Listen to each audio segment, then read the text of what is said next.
Hi everyone, I'm Ravi Kapoor at the G20 Summit in New Delhi. It's the first time that India has played host to this grouping of world leaders that's been going on for more than 2 decades, and they spared no expense to showcase this nation, hosting more than 200 meetings in the past year across 60 cities, and most importantly, were bilateral meetings taking place throughout the year, including many with the United States.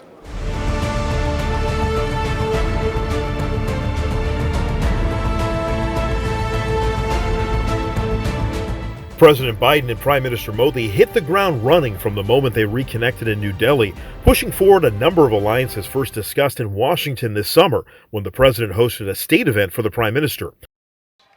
Two proud nations whose love of freedom secured our independence. From defense and trade to investment and innovation, the U.S. and India continue to move forward on initiatives of mutual interest. But the G20 was not strictly about bolstering U.S.-India relations, which appear to be at an all-time high according to many with deep knowledge of the relationship. It's been a chance for India to promote the global South, nations that have often been forgotten or historically exploited. मैं African union के अध्यक्ष को G20 के स्थायी सदस्य के रूप में अपना स्थान ग्रहण करने के लिए आमंत्रित करता हूं. In an emotional moment, Modi announced the African Union would be added to the G20, a sign of leadership, trust, and goodwill engendered by India by so many of these nations. Long term, this summit may be most remembered for an ambitious joint initiative dubbed the India-Middle East-Europe Economic Corridor. The U.S., India, Saudi Arabia, France, Italy, Germany, and the EU have joined forces to stimulate economic development through enhanced connectivity and economic integration across 2 continents. The effort is expected to pour tens of billions into ensuring these regions are linked above and below the ground more deeply than ever before. One family, one future. That's the focus of this G20 summit.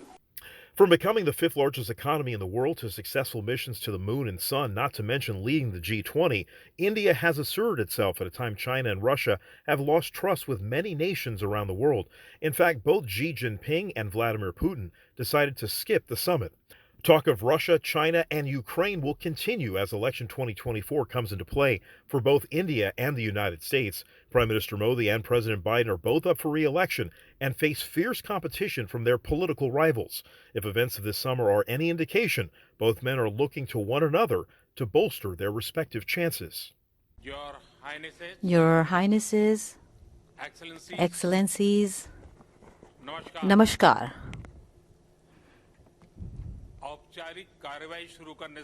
Before I officially start this meeting, I would like to give you a message on behalf of all of us.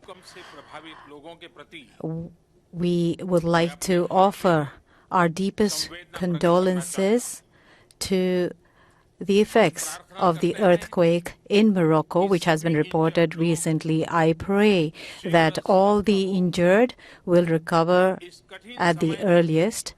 In this difficult time, the entire world, the entire international community stands with Morocco, and we are ready to send them the best possible assistance. Your Highnesses, Excellencies, India, as President of the G20, warmly welcomes all of you. Just a few kilometers from where we are gathered today stands a pillar that is 2,500 years old. And on this pillar, in Prakrit language, is inscribed Hevam Lukasa Hitmukheti Atha Iyam Natisu Hevam. This means, may the welfare and happiness of mankind be ensured at all times. 2,500 years ago, this land, India, gave this message to the world. So, bearing this message in mind, let us now begin this G20 summit. This period in the 21st century is a time to give the entire world a new direction.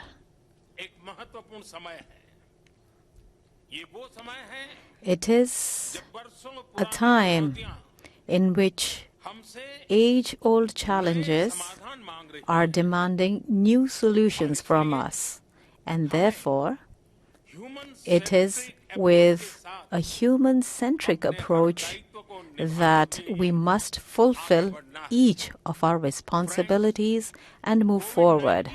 Friends, after the COVID-19 pandemic, the world is now going through a major crisis, and that is a lack of trust.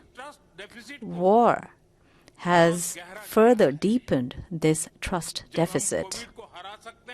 If we can defeat COVID,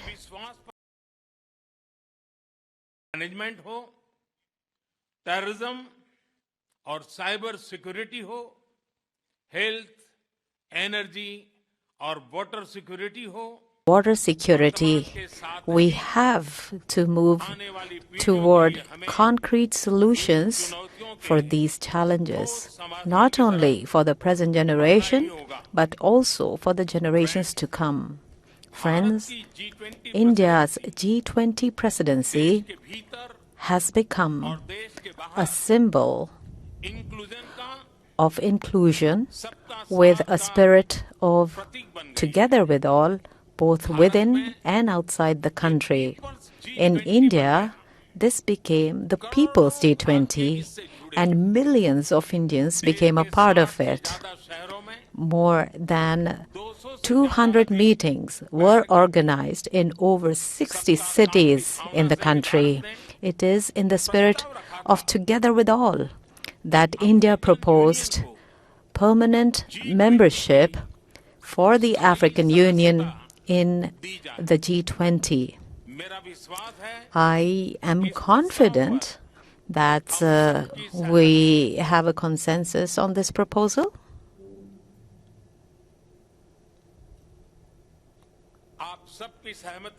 With your concurrence,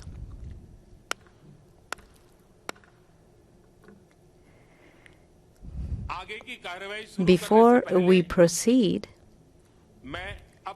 I would like to invite the chair of the African Union to take his place as a permanent member of the G20.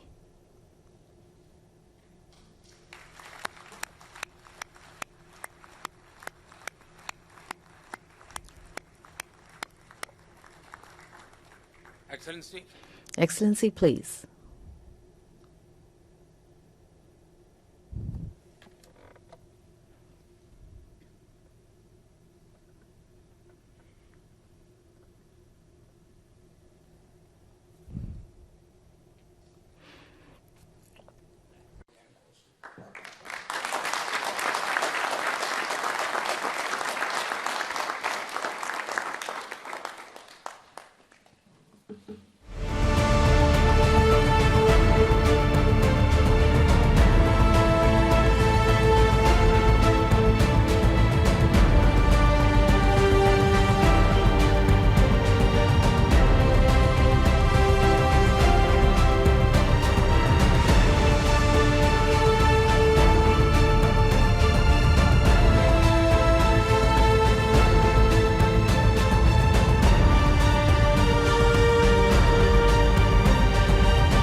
The message of our presidency, as you are all aware, is that we are one earth, one family, and we share one future. This draws on an age-old belief of Vasudhaiva Kutumbakam. The entire proceedings of the New Delhi summit are in fact organized accordingly, with 3 sessions devoted to each aspect of this theme. Now, reflecting this approach, we have consciously sought to make this G20 as inclusive and broad-based as possible. It is witnessing the participation of its 20 member states, 9 invitee nations, and 14 international organizations. It is a matter of particular satisfaction for us that the African Union has this morning become a permanent member of the G20, that too during the Indian presidency. This is in keeping with the priority that we attach to addressing the urgent concerns of the global South. You would recall that at the beginning of our presidency, at Prime Minister Modi's initiative, 125 nations were consulted to express the voice of the global South. In terms of its organization and program, the Indian presidency, if I may say so, has been exceptional. Events have been spread across 60 cities, which are truly across the length and breadth of India. There has been a popular participation and a societal involvement of an extraordinary degree. The interest in G20 proceedings have been particularly strong among our youth. It has been an opportunity to showcase our culture, traditions, and heritage as well. The G20 has contributed to making India world ready and the world India ready. The declaration that the leaders have agreed on today focuses on promoting strong, sustainable, balanced, and inclusive growth. It seeks to accelerate progress on SDGs and has come up with an action plan accordingly. It envisages a green development pact for a sustainable future. It endorses high-level principles on lifestyle for sustainable development, voluntary principles on hydrogen, the Chennai principles for a sustainable and resilient blue economy, and the Deccan principles on food security and nutrition, among others. The transformative and inclusive role of technology has been highlighted with a focus on digital public infrastructure. The Indian presidency's proposal of a One Future Alliance has also been noted. The G20 has reaffirmed the fundamental importance of gender equality and committed to halve the digital gender gap by 2030. Recognizing that the post-pandemic world order must necessarily be different from the world before it, the leaders have also emphasized the need to reinvigorate multilateralism and reform international financial institutions. This is particularly relevant to managing global debt vulnerabilities. So, as you can see, there have been many far-reaching and very consequential policies and decisions that have been agreed upon today. Keeping all that in mind, I would, at this stage, request Finance Minister to highlight the key issues from the finance track. Thank you, Jaishankarji.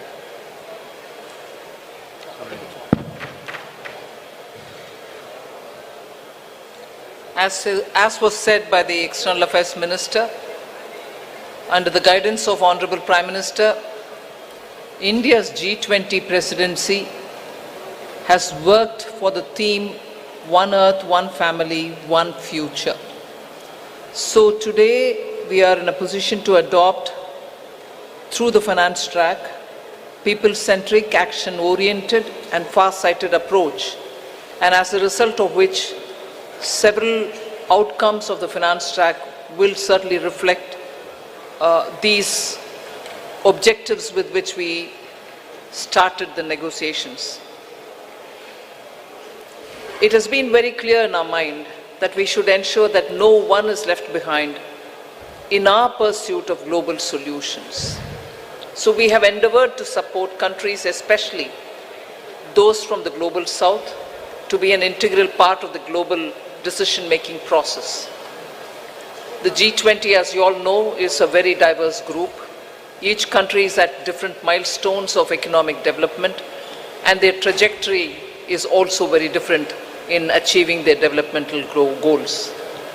So through well-curated debates and careful assimilation of all the perspectives, the Indian presidency has crafted solutions that resonate with each member, offering a shared path forward for all.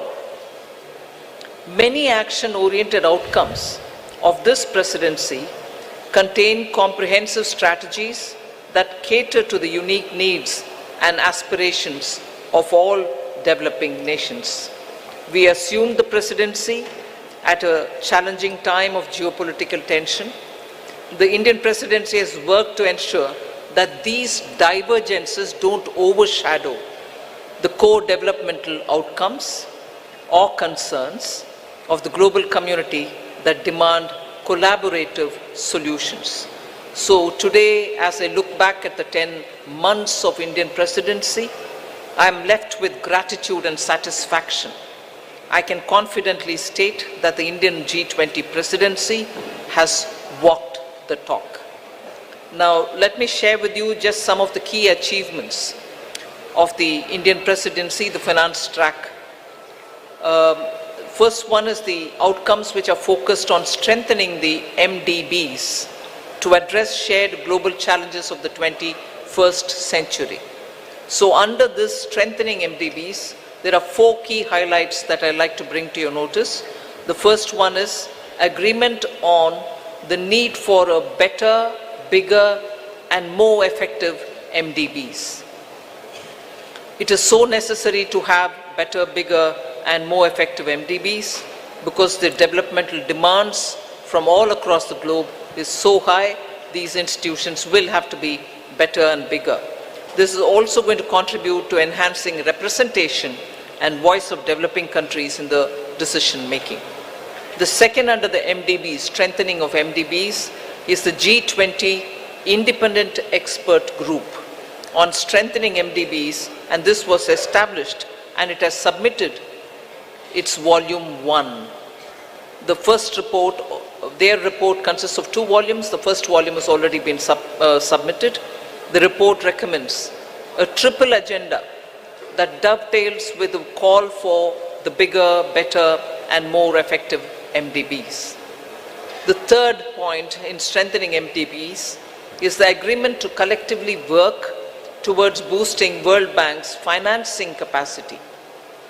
Here the options will be explored that will deliver a powerful boost to the IBRD headroom to support low-income and middle-income countries. And the fourth, endorsement for the G20 roadmap for implementation of the recommendations of an independent panel on capital adequacy framework of the MDBs. So the CAF recommendations are focused on enabling MDBs to use their existing resources effectively. The roadmap estimates, this is going to be of interest for the media, the roadmap estimates that implementation of the CAF and the measures thereby will potentially yield additional lending headroom of approximately $200 billion over the next decade. So through these achievements, India has harnessed the opportunity provided by the G20 presidency to effectively articulate and embed the priorities of the global south in the larger global conversation on the MDB reforms. I move to the second, laying the building blocks for a globally coordinated and comprehensive policy and regulatory framework for crypto assets. The global push for clearer policies on crypto assets has gained momentum under the Indian presidency, and a global consensus is emerging on the same. The presidency will support the IMF and the FSB, and FSB is also setting the contours of the regulatory framework for a globally coordinated approach to crypto assets. So